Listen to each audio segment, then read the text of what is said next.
wait in the main list of business of 5th March. That is the statement to be made by the Honorable Chief Minister. এটা locally বলি না।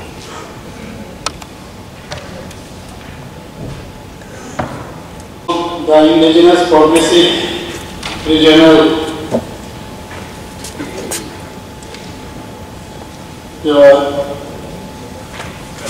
Alliance, popularly known as TIPRA, মোথা, এর মধ্যে আমাদের একটা চুক্তি স্বাক্ষরিত হয় নয়াদিল্লিতে গত 2024 তারিখে কেন্দ্রীয় গৃহ ও সমবায় মন্ত্রী মাননীয় শ্রী উমেশ সাহাজির উপস্থিতিতে। সেখানে ভারত সরকার, ত্রিপুরা সরকার ও যে ত্রিপুরা মোথা দলের মধ্যে একটি ঐতিহাসিক আমি বলবো তার একটা ত্রিপাক্ষিক ট্রাইপার্টিট চুক্তি স্বাক্ষরিত হয়েছে।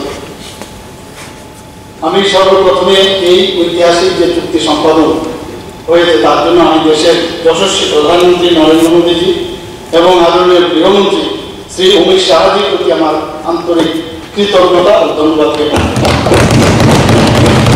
পাশাপাশি ত্রিপুরা তথা মথার পক্ষে দলের শীর্ষ নেতৃত্ব শ্রী প্রদ্যোৎ কিশোর দেববর্মন্ত্রী সহ অন্যান্য যারা নেতৃবৃন্দরা উপস্থিত ছিলেন সবাইকে আমি অভিনন্দন জানাচ্ছি। এটা নিড অফ দ্য আওয়ার। বর্তমান সময়ের পরিপ্রেক্ষিতে এই চুক্তি খুবই প্রয়োজনীয়তা ছিল। আমরা সবসময় বলি এক ত্রিপুরা শ্রেষ্ঠ ত্রিপুরা, মাননীয় প্রধানমন্ত্রীজি বলেন এক ভারত শ্রেষ্ঠ ভারত। সেটাকে গড়ে তুলতে জাতি ও জনজাতিদের মধ্যে ঐক্য সম্প্রতি যদি সুদৃঢ় করতে হয় এই চুক্তি অত্যন্ত গুরুত্বপূর্ণ ভূমিকা পালন করবে বলে আমি আশা করি।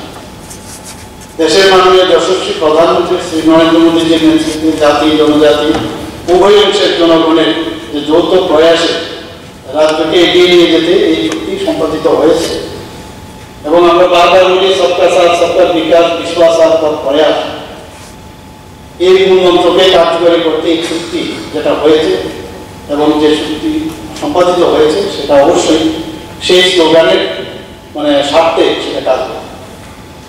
মাননীয় গৃহমন্ত্রীজি বলেছেন ওই দিনটি সত্যি ঐতিহাসিক। আমরা ওনার এই বক্তব্যের সাথে আমরা একমত।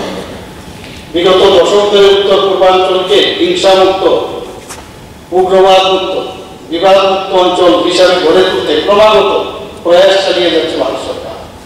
এই সময়কালে কমপক্ষে উত্তর পূর্বাঞ্চলের বিভিন্ন সংগঠনের কয়েক হাজার বিপদগামী লোক হিংসার পথ পরিত্যাগ করে উন্নয়নের মূল ধারায় যুক্ত হয়েছে।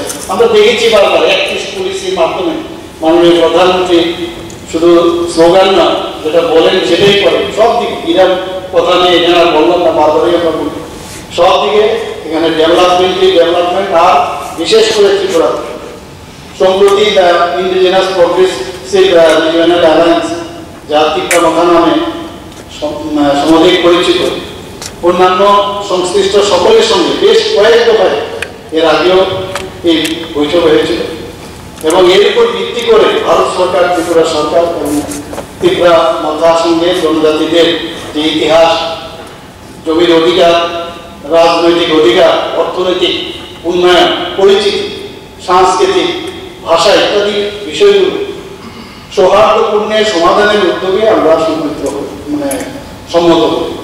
এই সমস্ত বিষয়গুলো সম্মানসূচক সমাধান সুনিশ্চিত করার লক্ষ্যে এবং সময় মতো যাতে সেটা কাজ হয় তার জন্য একটা যৌথ ওয়ার্কিং গ্রুপ বা একটা কমিটি গঠন করতে উভয় পক্ষে সম্মত প্রদান করেছে। এই চুক্তির সঠিক বাস্তবায়ন এবং রাজ্যে সৌহার্দ্যপূর্ণ পরিবেশ বজায় রাখার স্বার্থে সংশ্লিষ্ট পক্ষ চুক্তি স্বাক্ষরের দিন থেকে কোনো ধরনের আন্দোলন বা বিক্ষোভ করা থেকে বিরত থাকার বিষয়টি এই চুক্তিতে উল্লেখ করা হয়েছে। ওই দিনে এই যে ত্রিপাক্ষিক যে চুক্তি সম্পাদনের সময় রাজ্যের মুখ্যমন্ত্রী ডাক্তার মানিক শাহ, জনজাতি কল্যাণ দপ্তরের মন্ত্রী বিকাশ দেববর্মন এবং সমবায় দপ্তরের মন্ত্রী শ্রী শুক্লাচরণ মাহাতে উপস্থিত ছিলেন। তাছাড়া এই চুক্তিতে ত্রিপুরা মোথার পক্ষে স্বাক্ষর করেন শ্রী প্রদ্যোৎ বিক্রম মানিক্য দেববর্মা, শ্রী বিজয় কুমার রানকর এবং শ্রী অনিমেষ দেব। রাজ্য সরকারের পক্ষ থেকে স্বাক্ষর করেন আমাদের মুখ্য সচিব শ্রী জে.কে. সিনহা এবং কেন্দ্রীয় সরকারের পক্ষে স্বাক্ষর করেন ভারত সরকারের স্বরাষ্ট্র মন্ত্রকের অতিরিক্ত সচিব শ্রী পীযূষ গোয়েল। ধন্যবাদ।